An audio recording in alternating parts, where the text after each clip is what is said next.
Hello, my darlings. It has been way too long since I have posted a video.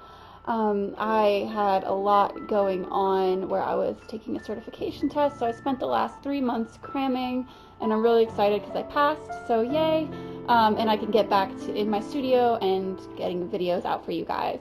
So today I'm really excited to share with you, I did something completely different. I had my boyfriend help me with this one, and we're painting the exact same image, but he's a total novice, complete beginner, has taken very few any art instruction at all, so I thought it would be great for me to kind of juxtapose a professional artist with a beginner artist to kind of compare and contrast techniques and kind of maybe point out some of those beginner mistakes that we all make in the beginning so that you can identify and avoid them.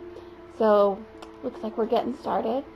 As you can see off the bat, we had completely different techniques for starting, where he went straight into the eye, and I kind of did the skin or flesh tone first, and then worked my way in. You could kind of do either, but for me it works better to kind of get as much paint down as I could, and then be able to really... Just so you guys know, we are using the exact same paint, the exact same palette. We are using the exact same reference photo. And in the reference photo, the skin tone had definitely a more yellow hue. And since I just have the experience of mixing skin tone, I knew to add a little bit more pink or red to give it more of a flesh tone, because without the context, having a really yellow flesh might have been more difficult, or just more, didn't look quite right. So that's just something from practice. I knew to do that. So to his credit, he actually did really well in matching the more yellow skin tone of our reference photo. So I want to point out a mistake that happened right here, where he went heavy with the black and did a lot of outlining right off the bat. And when you're doing something specific like an eye, I think it's better to work from your light tones up to your dark tones, especially working with acrylics, because acrylics are forgiving in that way because they dry quickly. Another thing that I want to point out that it happens for all beginners, and the only way to really fix this is through hours and hours of practice, is you have to train your hand to be able to do consistent strokes where you're not lifting every few inches. You want to be able to put your hand down and do the line you want all in one stroke. And you also want to be able to do it in the pressure that you want. It has so much to do with the pressure and how you hold your brush. And you have to practice being able to hold your brush with different pressures. So yeah, training the hand for long strokes and consistent pressure is really important. So you'll see here that my beginner is using a hair dryer, and that's great for beginners because if you make a mistake, you can quickly dry the acrylic to paint on top of it. As you practice more and more, you'll need to use the blow dryer less and less, because you'll be able to plan your steps out efficiently so that while one area is drying, you can work on another area. So I didn't use the blow dryer at all. This is another huge beginner mistake that I noticed is a lot of beginners think they need to go back to white before they can add another color, and you don't need to do that. It's not like you have, like with a paper, if you're erasing, you erase back to white. You can just paint right over it a lot of the time. So taking the time to add that extra layer of painting white and then drying and then going over only needs to happen if you're going to paint a light color over a dark. But it's completely unnecessary, kind of a waste of time a lot of the time.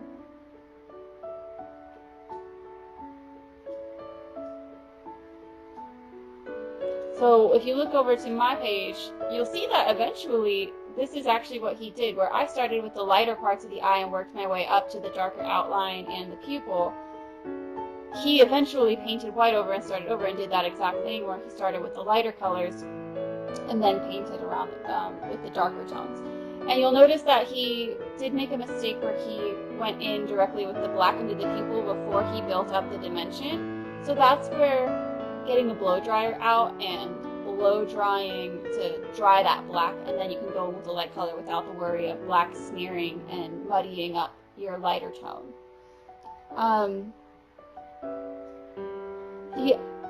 A lot of what the difference is between these two paintings is the color mixing, where I've trained my eye to be able to pick up different colors, so there's a lot more purple in the eye, a lot more blue, and his eye is a little bit more just like gray. And that's just, again, experimentation and training yourself about color theory. Again, this is something I noticed, which I think beginners do a lot. They start on the outside and pull down into the eyelash.